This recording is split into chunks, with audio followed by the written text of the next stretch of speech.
തലസ്ഥാനത്തെ 4 നിയോജക മണ്ഡലങ്ങളിലും ഭാരതീയ ജനതാ പാർട്ടിയുടെ നേതൃത്വത്തിലുള്ള NDA സ്ഥാനാർത്ഥികൾ ജയിക്കും. BJPയുടെ കയ്യിൽ ജനങ്ങളുടെ നിങ്ങൾ ഭരിക്കണമെന്ന് ജനങ്ങൾ തീരുമാനിച്ച് ഞങ്ങളെ ഏൽപ്പിച്ചു.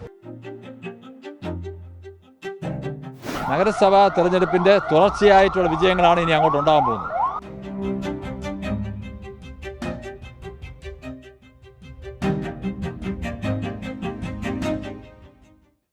നമസ്കാരം. തലസ്ഥാനത്ത് BJP വലിയ വിജയപ്രതീക്ഷയാണ് വച്ച് പുലർത്തുന്നത്.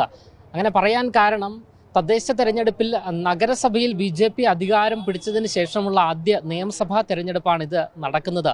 ഇതിനു മുൻപ് വാർത്താമാധ്യമങ്ങളിലെല്ലാം പരന്ന ഒരു റിപ്പോർട്ട് തിരുവനന്തപുരത്തെ BJPയുടെ സിറ്റി ജില്ലാ അധ്യക്ഷനായ ശ്രീ കരമന ജയൻ മാധ്യമങ്ങൾക്ക് മുൻപിൽ പറഞ്ഞത് 4 MLA-മാരുടെ വാഹനം, അതായത് തലസ്ഥാനത്തെ 4 മണ്ഡലങ്ങളിലെ MLA-മാരുടെ BJP MLA-മാരുടെ വാഹനങ്ങൾ സംസ്ഥാന ഓഫീസിന് മുൻപിൽ ഈ നിയമസഭാ തെരഞ്ഞെടുപ്പിന് ശേഷം വന്ന് നിർത്തും എന്നുള്ളതാണ്.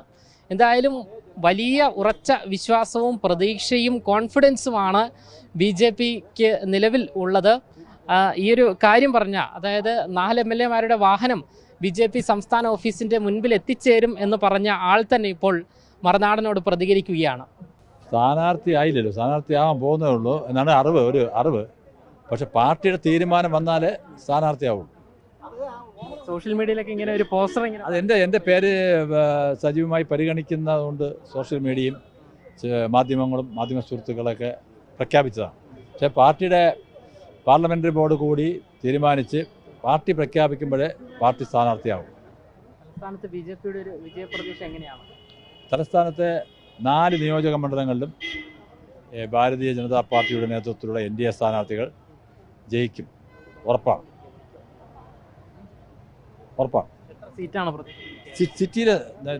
സിറ്റിയിലെ 4 നിയോജക മണ്ഡലങ്ങളും ഉറപ്പാണ്. ഞാൻ ജില്ലാ അധ്യക്ഷൻ എന്ന നിലയിൽ പറയുകയാണ്. ഭരണം പിടിക്കുമെന്ന് പറഞ്ഞ് ഭരണം പിടിച്ചു. 4 MLA-മാരെ BJPക്ക് ഉണ്ടാവുമെന്ന് പറഞ്ഞാൽ ഉണ്ടായിരിക്കും. 4 MLA-മാരുടെ വാഹനം സംസ്ഥാന ഓഫീസിന് മുൻപിൽ എത്തുന്ന, സംസ്ഥാന ഓഫീസിലും ജില്ലാ ഓഫീസിലും 4 MLA-മാരുടെ വാഹനം ഉണ്ടാവും. ഇന്ന് തിരുവനന്തപുരം സിറ്റിയിൽ 4 MLA ഉണ്ടാവും, മറ്റ് MLA-മാരുണ്ടാവും. പക്ഷേ ഞാൻ സിറ്റിയുടെ കാര്യം പറഞ്ഞു. നേമം, കഴക്കൂട്ടം, വട്ടിയൂർക്കാവ്, തിരുവനന്തപുരം ഉറപ്പിച്ച ജനങ്ങൾ ഞങ്ങളെ സ്വീകരിച്ചു കഴിഞ്ഞു. അത് കഴിഞ്ഞ കോർപ്പറേഷൻ തിരഞ്ഞെടുപ്പിൽ സ്വീകരിച്ചു.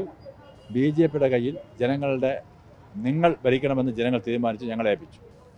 അതുപോലെ തന്നെ നിയമസഭാ തെരഞ്ഞെടുപ്പ് സമയത്തും അതേ ജനങ്ങൾ, സിറ്റിയിലെ ജനങ്ങൾ അതേ വികാരത്തോടെ വോട്ട് ചെയ്യും. ഞങ്ങൾക്ക് 4 MLA-മാർ BJP വേണം എന്ന് ജനങ്ങൾ ആഗ്രഹിക്കുന്നു. ആ തരത്തിൽ തന്നെ 4 താമര വിരിയും. നഗരസഭാ തെരഞ്ഞെടുപ്പിലെ ആ ഒരു വിജയം ഈ ഒരു തെരഞ്ഞെടുപ്പിൽ പ്രതിഫലിക്കും എന്നുള്ളത് ഉറപ്പ് തന്നെ. നഗരസഭാ തെരഞ്ഞെടുപ്പിൻ്റെ തുടർച്ചയായിട്ടുള്ള വിജയങ്ങളാണ് ഇനി അങ്ങോട്ട് ഉണ്ടാകാൻ പോകുന്നത്. എന്തായാലും വളരെ നന്ദി. BJPയുടെ സെൻട്രലിലെ തിരുവനന്തപുരം സെൻട്രലിലെ സ്ഥാനാർത്ഥി പ്രഖ്യാപനം ഇതുവരെയും നടന്നിട്ടില്ല എങ്കിലും സോഷ്യൽ മീഡിയയിലടക്കം വലിയ രീതിയിൽ അദ്ദേഹത്തിൻ്റെ പേര് ഇങ്ങനെ പാറിപ്പറന്ന് കിടക്കുകയാണ്. എന്തായാലും സെൻട്രലിലെ സ്ഥാനാർത്ഥിയാകാൻ സാധിക്കട്ടെ എന്നുള്ള ആശംസയും, അതുകൂടാതെ അദ്ദേഹം നേരത്തെ നമ്മളോട് പങ്കുവെച്ചതുപോലെ തലസ്ഥാനത്ത് 4 MLA-മാർ ഉണ്ടാകും. 4 മണ്ഡലങ്ങളിലും BJP വിജയിക്കുമെന്നുള്ള വിജയപ്രതീക്ഷ തന്നെയാണ് ശ്രീ കരമന ജയൻ ഇപ്പോഴും നമ്മളോട് പങ്കുവയ്ക്കുന്നത്. ക്യാമറമാൻ അഖിൽ അശോകിനൊപ്പം അമൽ രുദ്ര, മറുനാടൻ മലയാളി, തിരുവനന്തപുരം.